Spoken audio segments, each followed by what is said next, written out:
didn't really know much about podcasts, but just knew there was a little bit more flexibility on language and vibe. And I think you have a lot of flexibility on language and vibe. What else we can do on the podcast. Because you were an early adopter of podcasts. We weren't the first in the space, but we were definitely one of the first handful in the space, and kind of, I think, created a lane.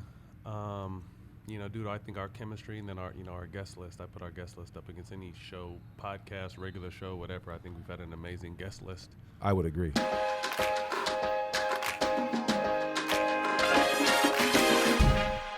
Have you not only created a lane but blazed a trail? Yeah, definitely. Because you're seeing a lot of guys. Again, we weren't the first.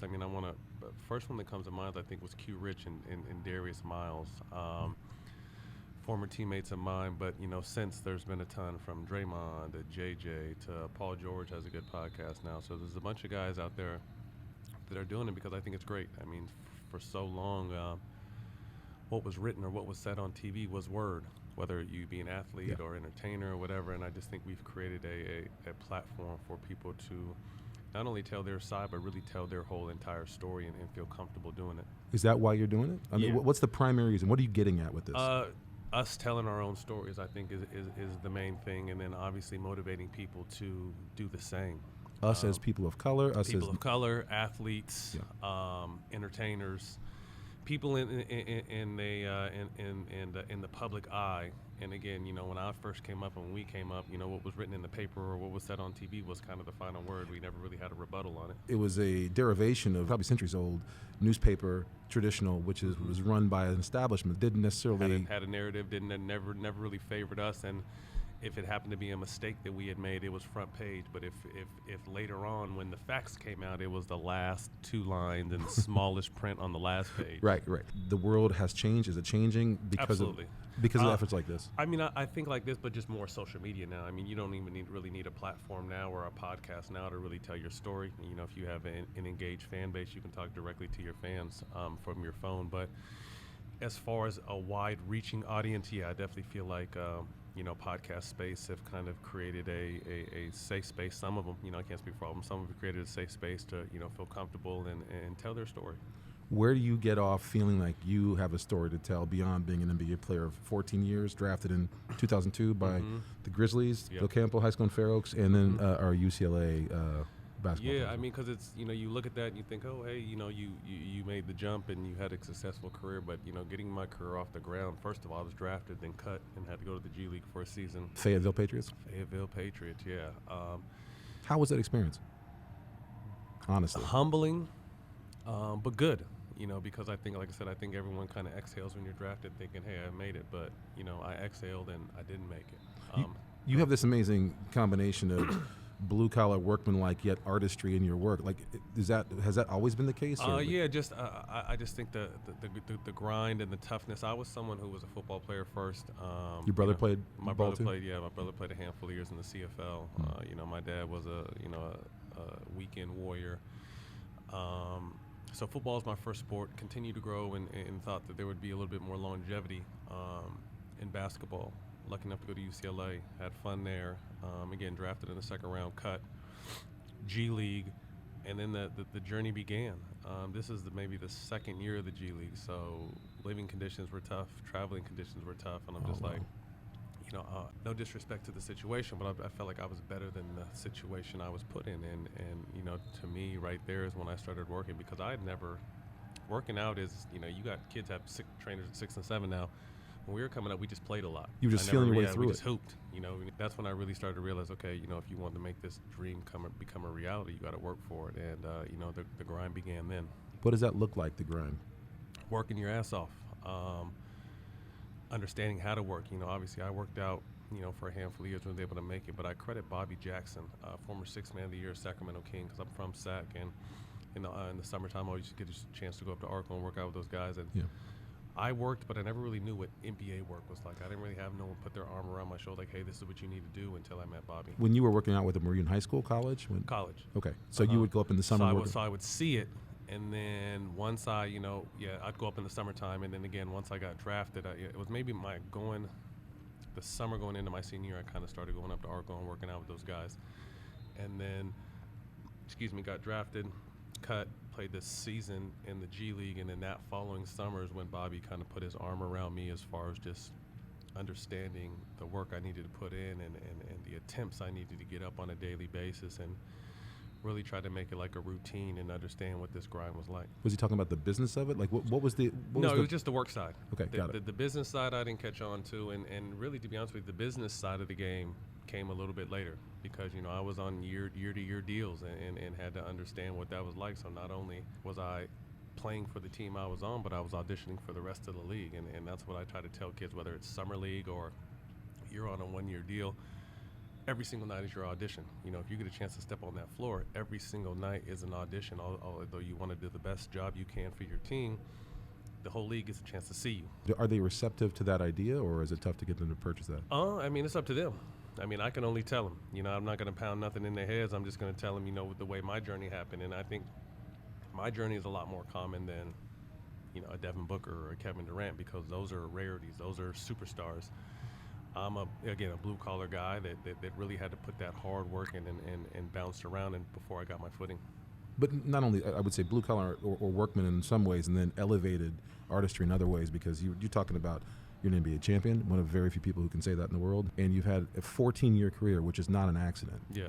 I think that happened because I found out early from team to team until I really got my footing that, you know, there's roles that need to be had. And I think everyone, even on this level, when I talk to kids or talk to college players, everyone wants to be that 30-point-a-game scorer. Right. You know, it's the glam, the glitz, it's the highlights, it's Sports Center and all that stuff. But a handful of those guys in the league, you know what I mean? There's one or two stars, maybe one superstar in every team. And then after that, no matter how good you are a role player. And so if you're great, even in high school, you might not be great in college, or you might not be able to. Sometimes it doesn't translate, you know, high school greatness. And that's why I tell our kids now, I mean, being the best 13, 14, I mean, we're an incoming freshman year team, so we're in this 16U tournament, we're mostly 14 years old, and I tell our kids, it's just like, yeah, these rankings are great and being talked about, but none of that stuff really matters. I mean, you want to continue to, brick by brick, day by day, continue to improve and peak at the right time, because, again, that junior high success may not translate in high school may not translate in college, and so on and so forth. So you just want to continue to get better,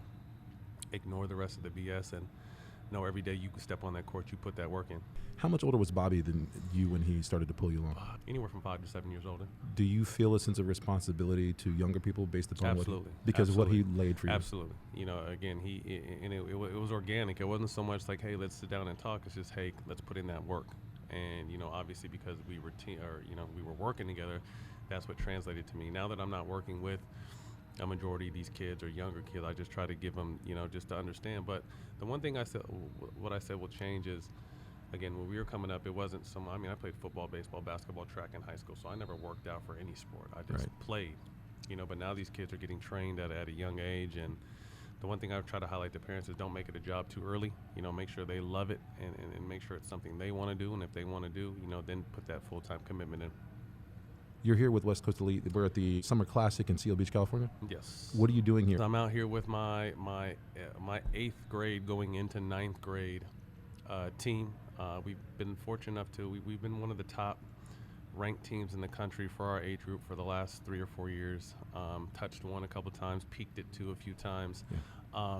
But really wanted to challenge our kids this summer because everyone is going into high school. So we didn't necessarily want to play 8th grade basketball. We wanted to challenge ourselves and play high school basketball because a lot of our kids on our team have aspirations of coming in and playing varsity as freshmen. So I wanted to be able to throw them in the fire. Went to college with Ryan Silver at UCLA, and something fell through with the Oakland Soldiers. I got some false information, so I had to leave that program and give my kids a good opportunity to get challenged this summer. So we're playing in our first high school tournament. We're, you know, again, going to be freshmen. We're playing 16U, and we fared pretty well. We have a championship game in about 15, 20 minutes. So, you know, really excited for our boys that they came out and the situation wasn't overbearing for them, and they were ready to meet the challenge. Do I have one more minute, or do you have to go now? So Ryan Silver, UCLA. Ryan Silver, of course, is do you want to tell people who Ryan Silver is? Yeah, I think he's the CEO, I guess, man of many hats, but created West Coast Elite. Yep. You know, one of the better, if not the best, UA program in the country. Been growing and growing and growing. Growing and growing. A ton of teams, put a ton of kids through college, and you know, I really want to give him a shout out because, you know, pretty much last minute, he was brought to my attention, and he allowed us to come under the umbrella and play this summer. How has it been so far? It's been fun. Like I said, this is our first UA tournament. We're 3-0. I think we're in the second tier league though. So after hopefully knock on wood, we win this championship in about 15 minutes. I'm going to tell them like we really want to play in the top 16 because my whole thing is it's not about the wins and losses. It's about the lessons and the ability to compete. Because again, our entire team has a chance to play varsity in their freshman year. So we want to play the best of the best in the 15 and 16U divisions. So. Hopefully we come out here today and handle our business, and we'll be able to step up because we're right back at it next weekend in Las Vegas. Why are you coaching? Son here? Love coaching? What's the thought? Twins. I have 2 twins that'll be freshmen in high school, and when I retired in 2017, that was outside of taking them to school every day, which I love, being able to coach them and understand that the AU process is a grind, but it's also dirty. And we've been able to keep, our core 5 or 6 guys together for the last 4 or 5 years. And that's really hard to do, especially because everyone is starting to kind of bloom and other teams are trying to, take our kids. But we've got a great group of kids and a great group of parents that really believe in ourselves. And my whole goal from the beginning was, hey, if we can keep a core of kids together from when I started, 4th, 5th grade through high school, that we would definitely be able to win a couple national championships when that opportunity presented itself. So that was our goal, and the parents bought in, the kids bought in, and, now we're on that journey. Your Wikipedia page says you're biracial. Yeah. African-American, Italian and black. Yeah, my mom's Italian, dad's black. Grew up with a lot of racism in Sacramento, and instead of pouting, my dad told me to fight.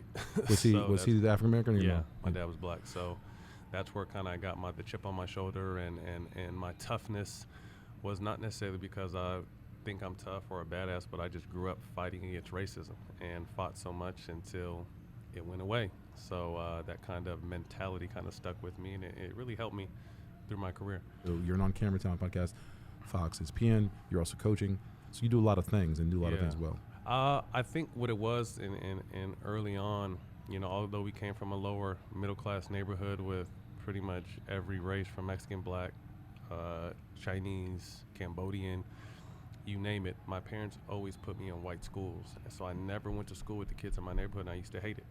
But obviously now looking back. Why did they do that? Because it was just a better education. I was in San Jose, the Bay Area, when I started. I was in 3rd grade when I moved to Sacramento. I moved to Sacramento, 98% white, but they put me back in like kindergarten. Damn. So I was like Billy Madison, like a big ass kid with little kids running around me and looking around. Were you dunking on them?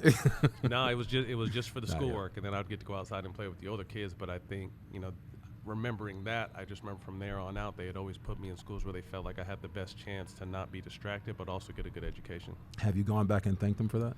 Yeah, well, my mom passed, but obviously my mom and I were best friends before she passed in 2007, and then I see my dad all the time. So never actually thanked him for that, but just I have a clear understanding of me pouting wasn't warranted because they had a plan, even though I didn't understand it. And as a parent, I'm a parent of 3. You want to, even if you don't thank your parents, you kind of pass along their best practices to your children. Are you doing the same? Absolutely. Yeah, absolutely. I mean, obviously you have to, change them and make them yours, and we're in a whole new generation with these kids, but these kids are different.